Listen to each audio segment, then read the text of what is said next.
Hello and welcome to our third and final Zoom session on Unit 4, 110, Psychoacoustics. Acoustics and Psychoacoustics, Unit 4, final of 3 Zoom sessions on this unit, and today is April 3, 2018. Alrighty then. Last week we covered the first few pages of this unit in our notes, and we also went all the way up through, I think, PI functions. We covered MAF, MAP, and we finished with performance index functions. And I believe that would be probably in the top third of page 3 in your notes. So I'm going to share screen and go right over to that. If we do that, you'll see the top of the page here, the top of the unit, Unit 4, Psychoacoustics.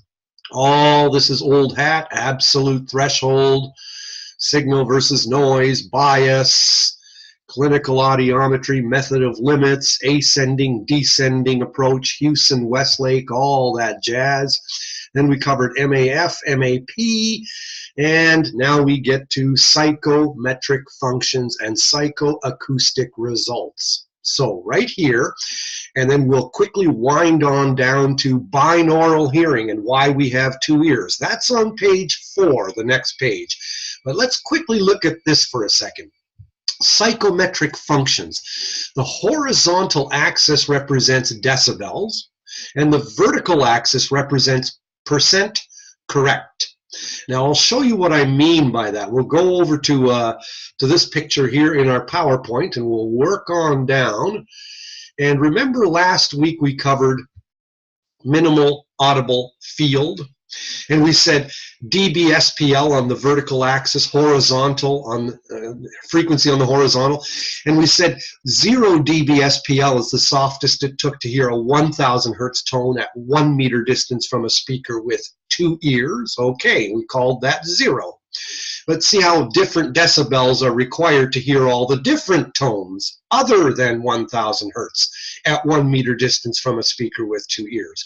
And so you can see those different SPLs. Well, that's why I'm going now to PI functions. And keep that in mind, the different levels, because now we're over here. And you can see the different levels in dBSPL required to just barely hear the tones. Now look at on this picture, the horizontal is once again is intensity. Okay, it's intensity this time, not frequency.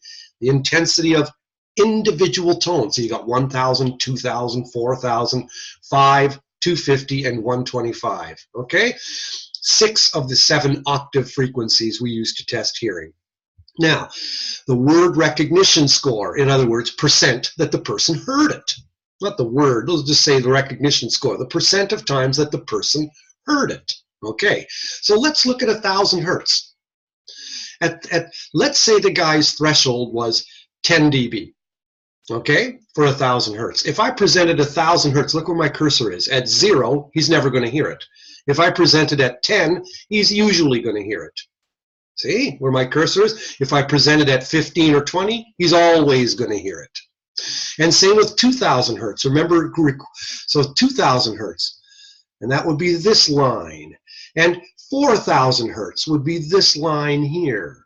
And number 4, 500 hertz. And number 5, 250 hertz. See how more decibels are required? 5 and 6. Okay, so look at number 6, 125 hertz. Okay, it really hurts. And I'll go back to this slide to make sense. 125 hertz, about 40, okay? So now we go to 125 hertz over here. All right, if I present it at 40, you're barely going to hear it, okay? If your threshold was like, so let's say 45, okay, and I presented the tone at 40, you're never going to hear it. Your percent correct is almost nil. If I present the tone at 45, yep, you're mostly going to hear it. And if I present the tone at 50, you're always going to hear it. And see, what I'm trying to say here is that the decibel distance between getting it all or diddly all is small. It's only about 10 decibels, okay? It's very small. And these lead to something that you may cover more later on in your course. Because when you study audiometry in 130. One of the tests used in audiometry is speech audiometry. And they test the softest level it takes to just barely hear speech. Okay, after they've tested you under headphones to hear tones, and I'll just stop sharing here. After they put headphones on you, and you're going to listen to the tones, and if they present it at 5 dB below your threshold, you're never going to hear it. And if I presented the tone at your hearing level, you'll mostly hear it. Houston, Westlake, ascending. And if I present the tone at 5 or 10 dB above your threshold, you'll always hear it. Okay, so if your threshold is 10 and I present it to you at 5, you're barely going to hear it. If your threshold's 10 and I present it to you at 10 and at 15, you're always going to hear it.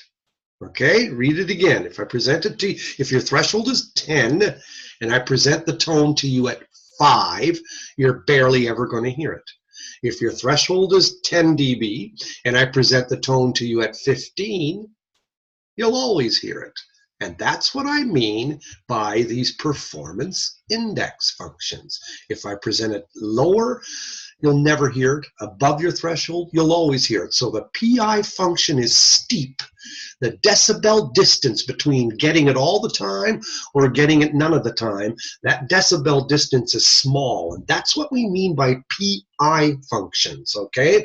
You want the PI function, when your question is threshold, you want that PI function to be steep, so that when I present the tone below your threshold, you never do. When I present it above, you always do. Well, that's obvious for pure tones, but now we want to test speech. What's the softest level it took? Speech for you, the person. So you've finished testing under headphones for pure tones, and pure tones always give you a steep PI function. That's just what they do. But now speech. And you know, when you're testing the softest level you can hear speech, you have to use something called SPONDEE words. SPONDEE. SPONDEE words. Those are words that have 2 little words in them. They're 2 syllables, even emphasis on both syllables. Cupcake, hardware, sidewalk, ice cream, baseball, birthday, hardware, all those kind of words. Those are the words that they use, and they'll start at a decibel level and they'll say, can you repeat these words?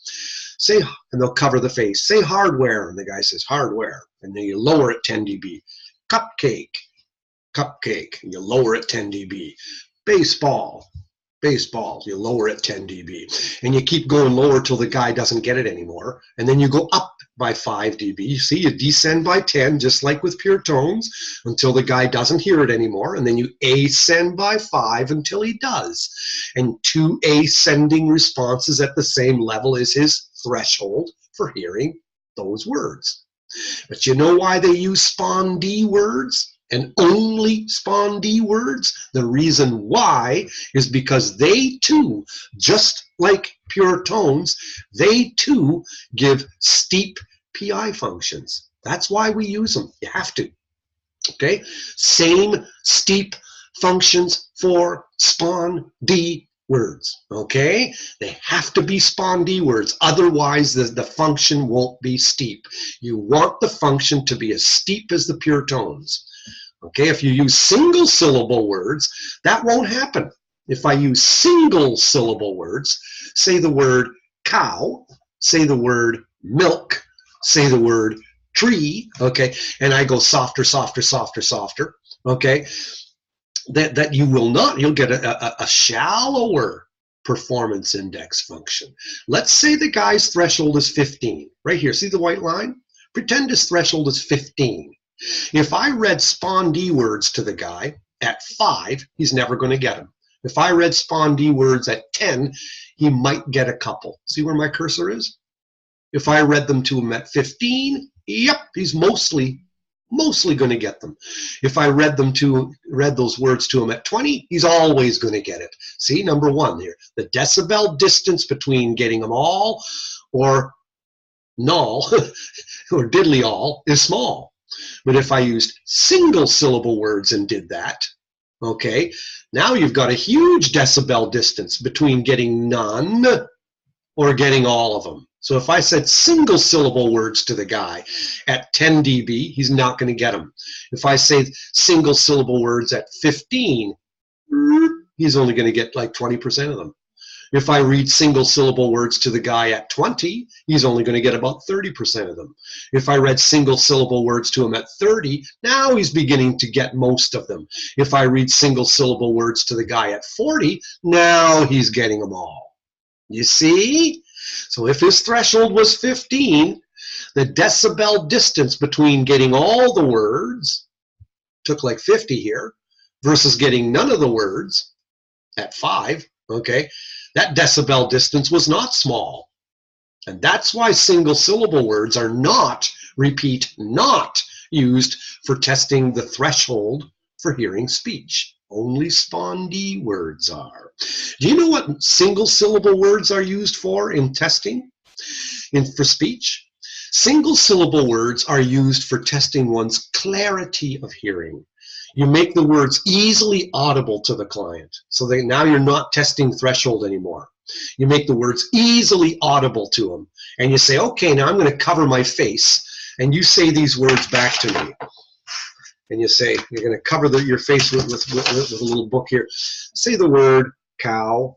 The guy repeats them. Say the word mouse. Say the word clock. Say the word tree. And now you're not making the words softer. You're staying at the same level. That's called speech recognition testing or speech discrimination testing. The first test I talked about with spondee words was called speech reception threshold, SRT. You'll learn more about that in 130. Anyway, PI functions is the psychoacoustic stuff behind speech testing. Let's leave that topic alone now. Don't freak about it too much. Share screen. Here we are. We'll move along down. And we got some weird stuff happening here. Let's see where we are. Okay, well, basically, let's kind of stop there for a second and look at our 3 decibel references in our notes. There you go, right below. See that? 3 dB references. Number 1 is dB-SPL. We've covered that one. Okay, hearing aids and machines are measured in dB-SPL. The second one we covered was dB-HL. Okay, and that's the flat line at the top of an audiogram. Now you know what that one is because we did that one already. Okay, so basically we said you had minimal audible field, and then you have minimal audible pressure. MAP is the softest it took to hear with one ear under a headphone, all the different frequencies. And we said MAP is, here's MAP, is the 0 line on the audiogram. Okay, so that's the reference for human hearing, dB-HL. And the third one that we didn't really talk that much about is dB-SL. And that's the sensation level for the individual. That would be the number of decibels for some frequency above one's hearing level. So say someone hears a tone at 0 dB-HL. If the tone is presented at 60 dB-HL, then the person hears that tone at 60 dB sensation level. He can sense it at 60 dB. But let's say the person can't hear until the tone is 50 dB-HL. Well, then, if the tone is presented at 60, that person hears the tone at 10, because 60 minus 50 equals 10. So you can think of these 3 dB references kind of like a big target, in a way. You can think of dB-SPL as the main reference for the world. Okay, that's the biggest anchor. That's the bottom line. dB-SPL, 0 dB-SPL. The softest it took for a normal hearing human being to hear a 1,000 hertz tone at 1 meter distance from a speaker with 2 ears. And then MAF is playing the same game with all the other frequencies. MAP is playing the same game with 1 ear under a headphone. And then we say MAP is called 0 dB hearing level. So that's the second reference, and that's more for the human race. So SPL is for the world, is the reference for the world. dBHL is the reference for the human race in terms of hearing, and dBSL, sensation level, could be the reference for you, the individual. Okay? Sensation level. We don't use that one very much. We mostly use dBSPL and dBHL, but do know what dBSL is because it does come up periodically. Audiometers, equipment used to test hearing. Different decibels SPL at each frequency, minimal audible pressure, are built in and calibrated each year. Circumoral headphones are called TDH39 or 49 headphones. Insert headphones that stick inside the ear, ER-3A, are much more common. They're more sanitary because they are replaced after each person. Less need for masking. Nah, don't worry about that. Standard minimal audible pressure is built into audiometer. It is calibrated each year. All righty then. Now we need to turn a corner here and cover binaural hearing. Binaural hearing, 2 ears. As we learned in anatomy class, okay, in anatomy in 120, we learn about the brain stem, okay, going up into the head. And we'll be covering that more this afternoon. I'll be talking a bit about the anatomy of the 8th nerve, and you'll learn more about the anatomy of the brain stem. Think of the brain stem as the spinal cord inside your skull. Think of that, okay? The brain, your spinal cord goes up into your brain, and your spinal cord inside your skull is called the brain stem. Your brain stem is about this big. About as big as your finger from the second knuckle up to the tip. And it's about that thick too, a little bit smaller, maybe more like my pinky. Okay, your brain stem. Cut it and you're dead. Okay, all information going to your brain goes through there. So brain stem. And inside that brain stem are these little pairs of nuclei, little gray areas. White matter is on the outside and gray is on the inside. And they're like these little, almost like my little fingernails, they're little doop, doop, doop, doop. And you got about several pairs of them. One pair here where the nerve from your ear reaches your brainstem. And the nerve from your cochlea is called the 8th cranial nerve. 8. It's the 8th pair. You have 12 pairs of cranial nerves. Pairs on each side. Okay, coming off of that brainstem, 12 pairs. And one's for the tongue, the eyes, the smell, all the different pieces of your head. But one of them is for the hearing, the 8th cranial nerve. Okay, the 8th pair. You have 2 of them, one for the right, one for the left. And that reaches your brainstem from your cochlea. Your 8th nerve is only 1 inch long. Okay, your brainstem is a little more than 1 inch long. 1 inch long, 1 inch long. Okay, 8th nerve, brainstem. Anyway, inside that brainstem are pairs of nuclei, pairs of little gray areas. Now, those little gray areas all have names, and we won't cover them here because this is acoustics class, okay? But one of the pairs is called superior Oliveri complexes. I don't know. Do they have a pimento in them? I'm not sure. Or do they have a jalapeno pepper inside? I don't know. But they're small, little gray areas. They play a large role in binaural listening. Recall, as if you have had it already, this is the first pair of nuclei to receive info from both ears. Now think about this. The word is called decussation. D-E-C-U-S-S-A-T-I-O-N.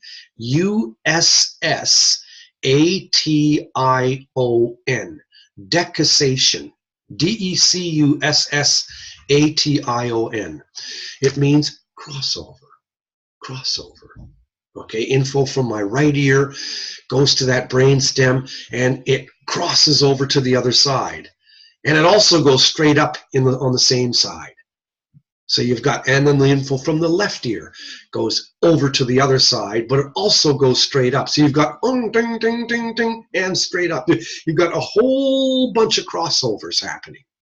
And the superior oliveri complex, that little pair of nuclei inside your brainstem, is the first pair to get information from both ears. Okay, the right superior oliveri complex gets info from both ears. The left superior oliveri complex gets info from both ears. Now that's very important, and we'll look at what this means. Let's read in our good old notes. The acoustic reflex involves the superior oliveri complex. If you put a loud sound in one ear, you're going to get a tightening of the middle ear muscles in both ears. Okay, if I put a loud sound in my left ear, it's going to go down my ear canal, through my middle ear, into my cochlea, or not actually, it's going to activate my cochlea. And which hair cells? Inner hair cells. They'll send info to the 8th nerve, and the 8th nerve will send the info to the brain stem. And which area? Superior oliveri complexes. And an efferent, a back to ear message will go down the 5th pairs of cranial nerves and the 7th pair of cranial nerves. Okay, the 7th pair. And the 5th cranial nerve sends information to the tensor tympani muscle, and the 7th cranial nerve sends information to the stapedius muscle. And those two muscles tighten the middle ear chain, the middle ear ossicles. The tensor tympani muscle pulls on the manubrium of the malleus, and the stapedius muscle pulls on the neck of the stapes. And so when you've got a loud sound coming in both ears, you'll get that acoustic reflex arc, outer ear to middle ear to cochlea, which part? Inner hair cells, to 8th nerve, to brainstem, superior oliveri complexes, back down the 5th cranial nerve to the tensor tympani muscle, back down the 7th cranial nerve to the stapedius muscle, pulling, that's the acoustic reflex. And if you put a loud sound in one ear, guess what? You get an acoustic reflex in both ears. How come? Because of decussation. Okay, so the superior reflex, I should call it the acoustic reflex, the superior oliveri complex, SOCs, play a part in that too. Monaural, intense sounds to one ear cause an acoustic reflex in both ears. Okay, and then we'll just don't worry about that. Look at this. Okay, binaural terms. There's 3 that you should know. Monotic means a stimulus to one ear. Diotic means the same stimulus to both ears. And dichotic means different stimuli to each ear. Now, dichotic is weird. I mean, think about dichotic. You get one sound to this ear and a totally different sound to that ear. Unnatural. And when you think of dichotic, be afraid. Dichotic is weird. I mean, think about when you're talking on the phone and you're trying to talk to your cousin who's finding his way into town and he doesn't know, so you're laying out a map, you're saying, go down Grant Street, and when you get to the corner by this red barn, turn right, and blah, blah, blah. And meanwhile, your spouse is yelling at you, no, that's the wrong way, tell him to, and so you're getting dichotic. You're getting competing in different information. Now, audiologists use dichotic digits on children to test their dichotic listening. And they do that for children who are suspected of having learning disabilities. They call that central auditory processing dysfunction. In other words, the kid can hear, he just can't listen. Okay, that's more of a brain thing. And they do a dichotic test on that. So, but no monotic. Diotic is same stimuli to both ears, and dichotic, different stimuli to both ears. Fair enough. Next. All right. Share screen. Now, let's look at what we really, number 1. The main thing about 2 ears is called binaural summation. Binaural summation.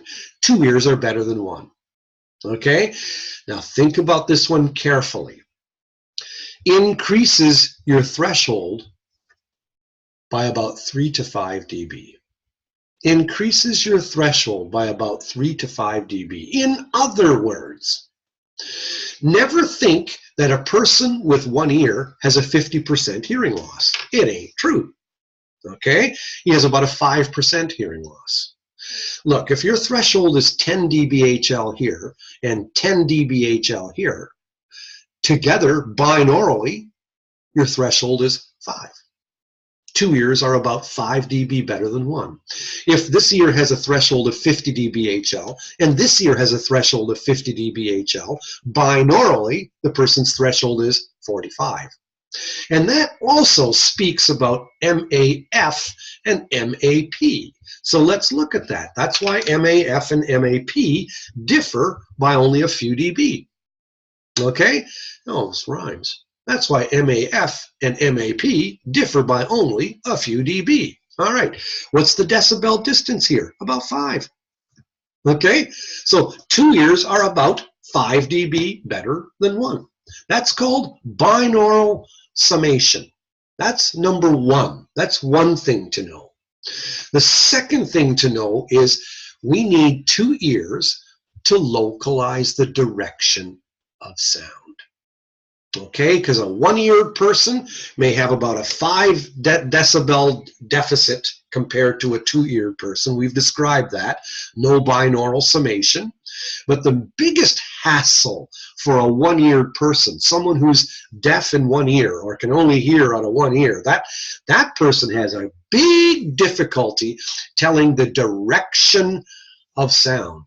In a woods, if you were yelling for the person, hey, how are you doing? Come here. Hey, Tom, where are you? And he'd say, I can hear you. I just don't know what direction you're in. Okay, that person, you would be able to kind of tell what direction the person's talking from. But a person with one ear can't. Okay, localizing the direction of sound is a big bugaboo for someone with one ear. So, low frequencies. Now, then we're going to get in more into the thick of this. Look at reasons why and how. Low frequencies below 1500 hertz. The cue for the direction of sound is tiny time differences between the ears. For high frequencies above 1500 hertz, the cue is tiny intensity differences between the ears. So I'll stop sharing and show you. If you're talking to me from over here, okay, your voice is going to hit this ear a split second before it hits this ear, because there's 10 pounds of ugly fat separating my ears. Okay, so your tiny time differences are your cue for localizing the direction of low frequency sounds. And what's doing that? Your superior Oliveri complexes. Comparing the time of arrival for sounds. Okay, so sounds coming from my right are going to hit my right ear a split second before they hit my left ear. And your superior Oliveri complexes are going to compare notes, and they're going to say, hey, the right ear got that sound a split second before the left, so turn your head to the right. Okay? All right. Low frequencies have longer sound waves, don't they? So that's why your superior Oliveri complexes can use time differences, because this ear sound hitting here, and then the ear, what do low frequencies do? They bend around things because the wavelengths are long. And because they bend around things, your SOCs, superior Oliveri complexes, can use time differences, because the sound wave hitting here will then wrap around my head and hit here. Okay, the sound waves are longer. They're at least a half a foot long. So they're going to bend around things. How long is a 250 hertz tone? 4.5 feet long. Okay, easily that can wrap around my head. So, but if the sound waves are above 1500 hertz and around, above 15 to 2000 hertz, then the sound waves are really short. Wavelength is speed of sound divided by frequency. Do the math. Okay, take 4,000 hertz and take 4,000 hertz. Okay, and you want to find out what the wavelength is. Wavelength equals speed of sound divided by frequency. Frequency equals speed of sound divided by wavelength. Okay, we want to find the wavelength. wavelength is speed of sound, 340 meters per second, divided by 4,000. Let's do the math. Whoops, turn on the light here. 340 meters per second divided by 4,000 hertz equals, gosh darn, that's going to be 0.085 meters. 0.085. In other words, 0.085 is kind of like 0.1. Okay, that's a tenth of a meter. That's like 10 centimeters. It's getting short. It's like 4 inches long. Okay, so when you get higher frequencies, the wavelengths get shorter, and those don't bend around things. Remember, highs bend, bounce. Lows bend, highs bounce. So your superior Oliveri complexes cannot use tiny time differences between the ears, tiny phase differences between the ears to localize the direction of the sound anymore. For high frequencies, your SOCs have to use a different cue, and that cue is tiny intensity differences between the ears. So if a sound comes from my right, a high frequency sound comes from my right, this ear is going to experience that sound a little bit louder than this ear. So your SOCs, superior Oliveri complexes, are forced to use tiny intensity differences to localize the direction of high frequency sounds. And they use tiny time differences to localize the direction of low frequency sounds. And where's the cutoff? Around 1500 to 2000 hertz. And those are the frequencies that are the hardest to localize, because your superior Oliveri complexes don't know which cue to use. They have to switch. They're not sure. That's the cone of confusion. Google that one up, okay? The cone of confusion. Those are the harder frequencies to localize. Anyway, back to our notes. So, low frequency localization and tiny time differences between the ears. Speed of sound is constant for all frequencies, so same interaural time differences for all frequencies. But two different frequencies will have different interaural phase differences between the ears. Okay, interaural between ear phase difference is greatest for the low frequencies. So this is the cue we lose to localize low frequencies. All right, high frequency localization, tiny intensity differences between the ears. The head shadow effect. The inverse square law says the ear closest to the sound gets more intensity. The head shadow blocks the passage of sound to the opposite ear. Head shadow occurs especially for frequencies where the wavelength is similar or smaller than the size of the head. The higher the frequency, the shorter the wavelength, the more it's affected by head shadow. The mid-frequencies around 1500 to 2000 hertz are the hardest to localize. So let's look at this in slides. We'll move on down, move on down. All right, here's a guy. Okay, schematic diagram of a sound source around the head. Distance of the sound from the ears is the range. The sound reaches the right ear first, and thus there is an interaural or between ear difference for the arrival time. Okay, so here's the sound wave. Here's the sound wave experienced by the left ear. On the right, here's the sound wave from the speaker experienced by the right ear. Notice it's a little bit earlier. This ear is getting it a little bit earlier. There's a little bit of a time difference between this sound wave and this sound wave. So, as it says, the sound reaches the right ear first, and thus there is a between-ear difference in the arrival time. And the sound at the left ear is less intense than that at the right ear. So look at these waves are smaller than these, leading to a between-ear level difference in intensity. Okay, here's another slide. This is just my picture showing you the same thing. Okay, anyway, the sound waves reaching one ear is going to cause a tiny differences, tiny intensity differences, and tiny amplitude differences. So out of here, out of here, I'm going to try and stop sharing here. What I really want to do is get to my good old PowerPoint, my notes, if this will let me. I'm having some strange, okay. Oh, let's see. Let's see. Finally, good. That took a little while. I don't know why that. Okay, this third one is a little bit weird. Don't worry too much about this one. This one you can just read. I'll call it FNO, for nerds only, or FNO, freak not out. Okay, Slain and Pimple. Don't worry too much about that one. Let's look more at number 4, binaural cocktail effect. This is called a masking level difference test, but I would call it the cocktail effect. 2 ears are comparing the signal to both ears, as well as the noise to both ears. 4 things are being compared. The signal, what you want to hear, plus background noise. And so you've got signal and noise to one ear, signal and noise to the other ear. 4 things are being compared then. If one of these is out of phase between the ears, good. If there's something different, if there's something dichotic, if there's a little bit of a difference, that's good. Then it's easier for you to hear the signal.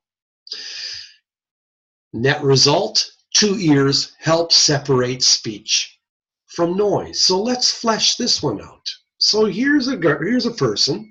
See, I always want to make sure we're on the right track. Yep. So here's 3 people. The top one's unhappy, and the bottom 2 are rather happy. How come? Well, the top person, the signal is the same. We'll call that the tone, let's say. And the noise is the same. So everything is identical to both ears. Tone detection there is poor. But here, look what's different in the middle one. The signal, the top, this one here, is opposite phase from here. The noise may be the same in both ears, but there's something different in the signal. The pure tone, it says here, is inverted. It's turned in opposite phase. So now all of a sudden tone detection is good. And look at this. The third one, pure tone is removed from one ear. So again, there's something different to both ears. And then when something's different to both ears, yep, tone detection is good again. Now this is really weird. Look at the bottom one. You can think about that one. Think about a pilot flying a small Cessna airplane, a little Volkswagen with wings, you know, those little airplanes. So you've got some little airplane flying, and the cockpit is really noisy. And the pilot is sitting there with headphones on, and the pilot's trying to listen to the tower. And the tower is giving him or her instructions through the headphones, and there's a lot of cockpit noise. Many times, experienced pilots will end up taking one headphone off. And they'll put it over here, and they'll leave this headphone on. And for some reason, that helps hear the tower better through the headphone. Why? Because there's something different. Otherwise, it's the same voice to both ears, same cockpit noise to both ears. Make something different, and you're happier. Isn't that weird? A real-life example of the cocktail effect. Let's look at the next slide here. Okay, not that one, this one. I drew this one here too. Happy faces and 2 sad faces. So look at the top one. The signal and the noise to one ear. Woo, not that. The signal and the noise to one ear, and the signal and the noise to the other ear. Okay, notice the signal is different. I put the signal here in italics. I made it italicized, and the noise is the same. That guy's happy because something's different with the signal.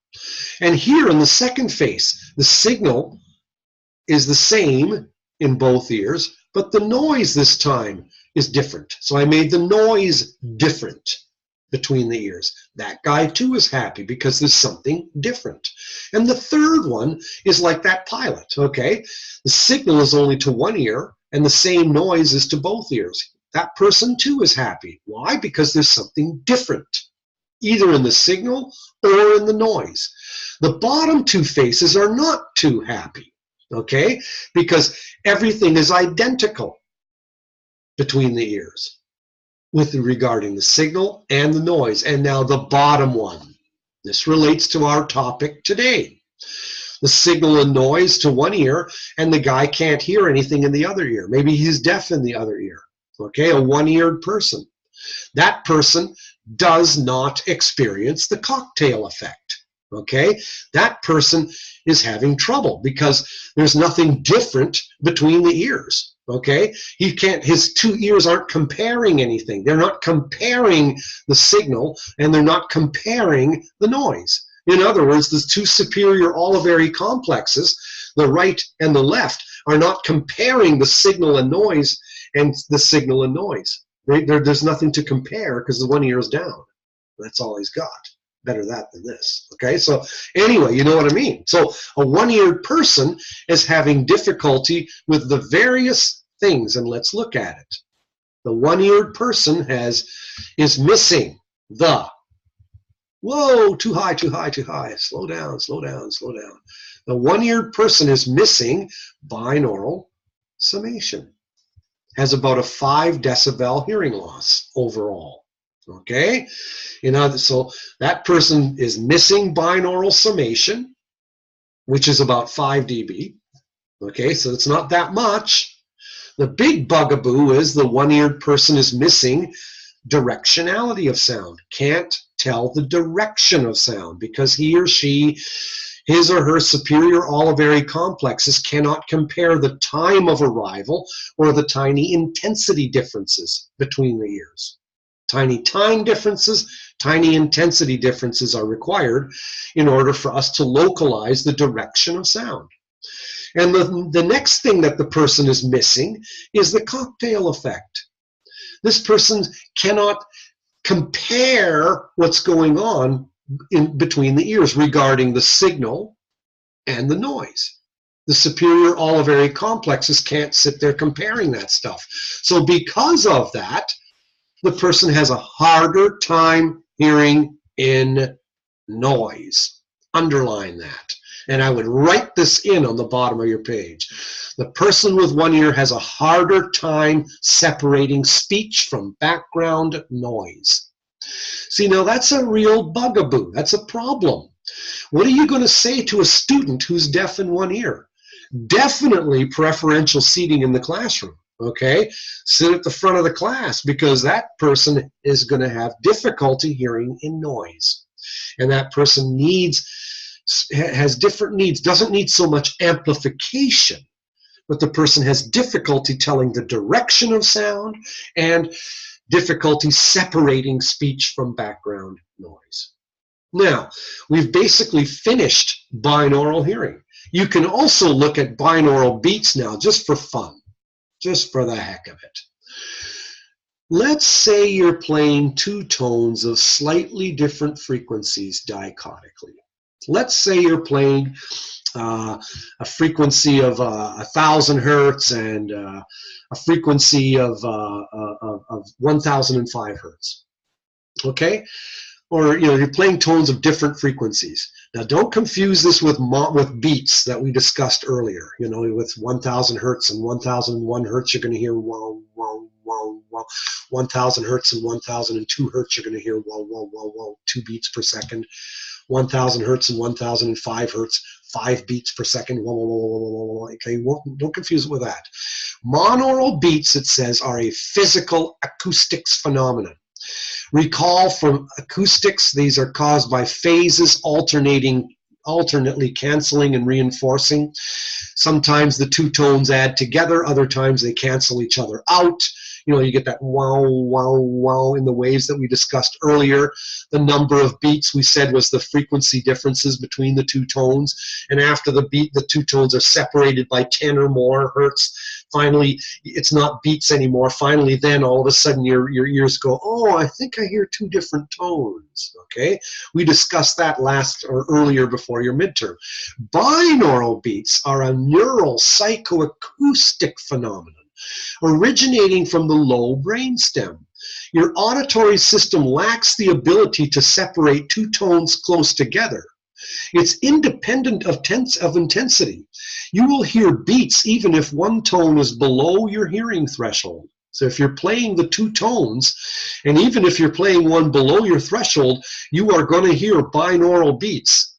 Okay, and again, that's if the tones, let's say, are presented at 1,000 hertz and 1,002 hertz. You play 1,000 hertz here, 1,002 hertz here.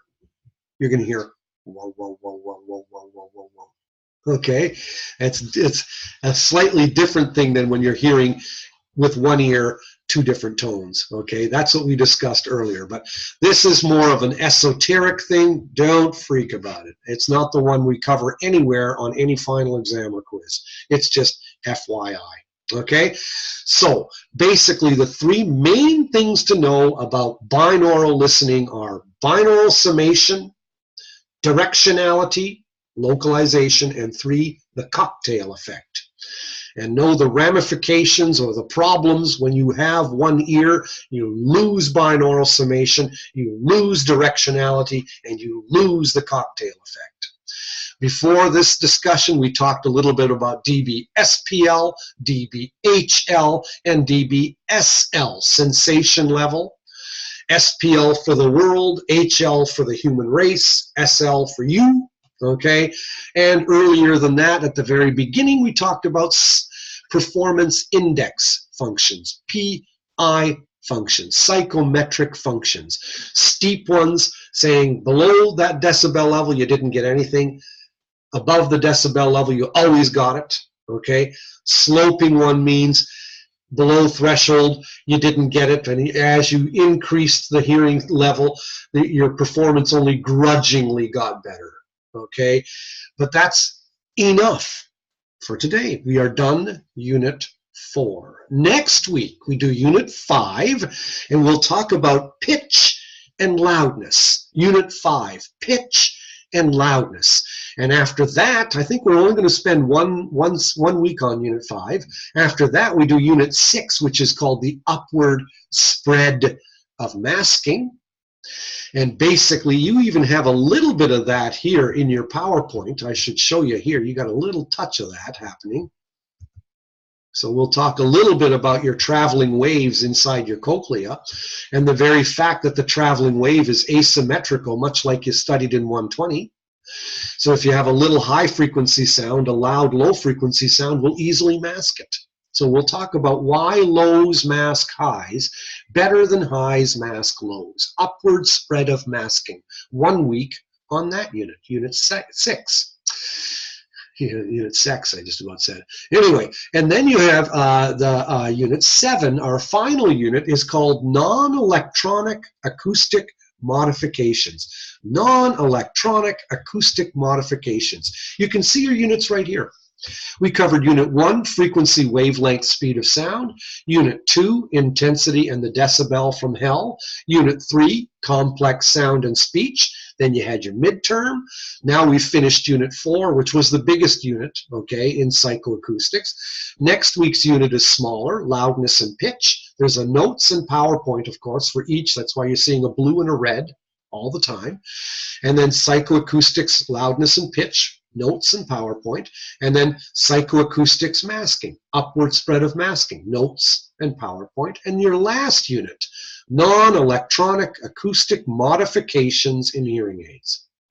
And these are, we're talking here about what the shapes of the hearing aids do to sounds. Nothing about the internal guts, nothing about the electronics, but we'll be talking about something, why hearing aids all have holes in them. The holes are called vents. Why do we put vents in a hearing aid? And we put vents in a hearing aid. Plug up your ear and talk. If you plug up one ear, we'll just give you a quickie here. Plug up one ear and talk. Where do you hear your voice louder? In the ear that's plugged. What is that called? Occlusion effect. Vents are put in hearing aids to get rid of the occlusion effect. All right? So we'll be mentioning stuff like that. physical, non-electronic acoustic modifications in hearing aids. And then we are done Acoustics 110. All right, I will stop recording here and we'll say adieu. This is Itsky Pitsky. Look at that. We got done in 50 minutes, just as it should be. I didn't have any listeners today, but I'm not taking it personally. All right, we'll see you when we look at you next time. When I stop recording, this thing will upload. I'm not sure exactly when I will have this uploaded as a YouTube, hopefully later this evening, but I'm not sure exactly when. If it isn't up by the end of today, April 3, I'll certainly have it put up by April 4, Wednesday. Anyway, all right, ciao for now. Live long and prosper. Sayonara.